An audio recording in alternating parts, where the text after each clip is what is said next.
तो एक बार फिर नीतीश कुमार पर सुधाकर सिंह के हमले के बाद राजनीति गर्मा गई है। विरोधी बीजेपी जहां नीतीश कुमार पर निशाना साध रही है, तो वहीं सत्ताधारी दलों के नेता ने बचाव किया है और दलील दे रहे हैं कि सुधाकर सिंह के बयान को कोई गंभीरता से नहीं लेता है।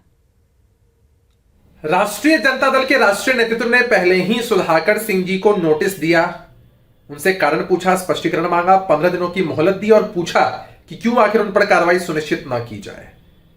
अब नोटिस का जवाब देने के बजाय वो इस तरह की टिप्पणियां कर रहे हैं, जो कहीं ना कहीं राष्ट्रीय जनता दल के राष्ट्रीय नेतृत्व के खिलाफ अनुशासनहीनता का प्रतीक है। देखिए, सुधाकर सिंह जी के बयान को अब कोई नोटिस नहीं ले रहा है। पता नहीं क्यों अब एक छवि बन गई है कि वो आए दिन कुछ ना कुछ बोलेंगे ही, ऐसा ही बोलेंगे। उनकी पार्टी उनको नोटिस जारी कर चुकी है, अभी तक उस नोटिस का उन्होंने जवाब नहीं दिया है। तो अब सुधाकर सिंह जी के किस बयान? अचार सिर्फ खाने के लिए ही नहीं है, कमाने के लिए भी है। ये अचार के बिजनेस करके महीने के 5 लाख कमा रहे हैं। आपको भी ये करना है तो फ्रीडम ऐप को अभी डाउनलोड कीजिए। बयान पर क्या गंभीर बात की जाए? माननीय उप मुख्यमंत्री श्री तेजस्वी प्रसाद यादव जी ने पहले ही स्पष्ट कर दिया है कि जो भी महागठबंधन और महागठबंधन के नेतृत्व करता माननीय नीतीश कुमार जी के खिलाफ बोलता है, इसका मतलब है कि वो कहीं ना कहीं भाजपा की नीतियों और रीतियों का समर्थन करता है कि हम कैसे अपने आप को सत्ता में बनाए रखें। इन केन प्रकारेण नीतीश बिहार कहीं भी जाए, किसी भी स्थिति में रहे, बिहारवासी किसी भी परिस्थिति में रहे, नीतीश कुमार को कुर्सी कुमार बने रहना है और इसके लिए तमाम तरह की कवायदे करते रहनी है। इस सारा खेल जो है वो कुर्सी को बचाए रखने के लिए कुर्सी कुमार द्वारा खेला जा रहा है। दिल्ली एम्स में जेडीयू संसदीय बोर्ड के राष्ट्रीय अध्यक्ष उपेंद्र कुशवाहा से बीजेपी नेताओं की मुलाकात के बाद यह कयासबाजी तेज हो गई है कि क्या उपेंद्र कुशवाहा बीजेपी के करीब आ रहे हैं। इस सवाल के जवाब में बीजेपी के प्रदेश अध्यक्ष संजय जायसवाल ने कहा, जो भी महागठबंधन से नाराज है वैसे लोगों का बीजेपी स्वागत करती है। हो गया सियासी गलियारे में चर्चा छिड़ गई कि कुशवाहा बीजेपी के साथ जा सकते हैं। हालांकि प्रेम रंजन पटेल ने इसे शिष्टाचार भेंट करार दिया, लेकिन कुशवाहा के बीजेपी के नजदीक जाने की चर्चा तब से ज्यादा तेज हो गई जब बीजेपी के प्रदेश अध्यक्ष संजय जायसवाल ने ये कह दिया कि महागठबंधन में सब नाराज हैं और नाराज लोगों का बीजेपी स्वागत करती है।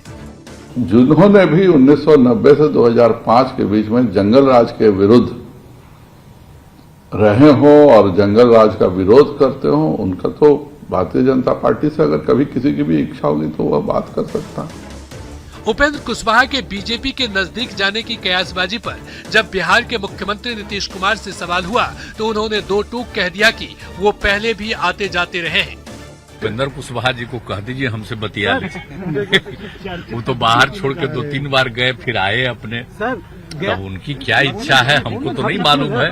आपके पटना में रहते ही हैं। अभी तो उनकी तबीयत खराब हमको पता चला है, तो हम तो बाहर हैं, हालचाल ले लेंगे।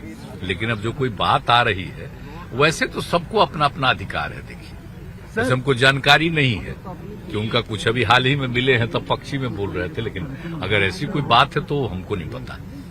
पूछ लेंगे, स्वस्थ हो जाएंगे, आएंगे तो पूछेंगे भी क्या मामला है। सर, उपेंद्र कुशवाहा को लेकर नीतीश कुमार का बयान ये संकेत देता है कि जेडीयू में सब कुछ ठीक नहीं है। ऐसा हाल के दिनों में दिए गए उपेंद्र कुशवाहा के बयानों से भी झलकता रहा है।